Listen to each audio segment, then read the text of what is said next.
This video I'm doing for my native Bangladeshi speakers.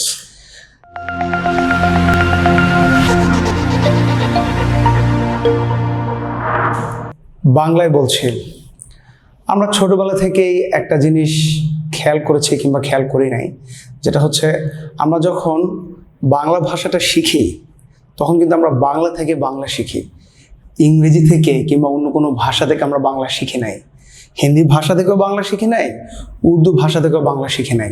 আমরা কিন্তু বাংলা ভাষা থেকে বাংলাটা শিখেছি। একইভাবে আমাদের ইংরেজি ভাষা কিংবা অন্য যে কোনো ফরেন ল্যাঙ্গুয়েজ, যে কোনো ভাষা যখন আমরা শিখতে যাব, আমাদের প্রথমত করা উচিত ওই ভাষার সাহায্যে ভাষাটা শেখা।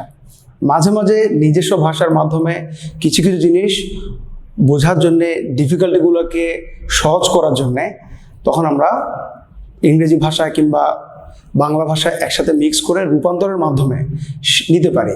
কিন্তু যেটা আমাদের করা উচিত সেটা হচ্ছে ভাষা থেকে ভাষাটা শেখা, ভাষা রূপান্তরের মাধ্যমে না। একটা ছোট্ট উদাহরণ দিচ্ছি, সেটা হচ্ছে আমরা যখন ইংরেজিতে কোনো কিছু বলতে চাই, আমরা সাধারণত কি করে থাকি, আমরা রূপান্তর করি, যেটাকে আমরা ইংরেজিতে ট্রান্সলেশন বলি। প্রথমে আমরা বাংলায় চিন্তা করি, বাংলা থেকে সেটাকে আমরা ইংরেজিতে ট্রান্সলেট করি। একটা এক্সাম্পল, আমি বলতে চাচ্ছি আমার বন্ধু এই মুহূর্তে আমার জন্য অপেক্ষা করছে কথার কথা বসুন্ধরা সিটিতে কিংবা যমুনা ফিউচার পার্কের সামনে। আমি তাকে বলতে চাচ্ছি তুমি এখানে 10 মিনিট অপেক্ষা করো।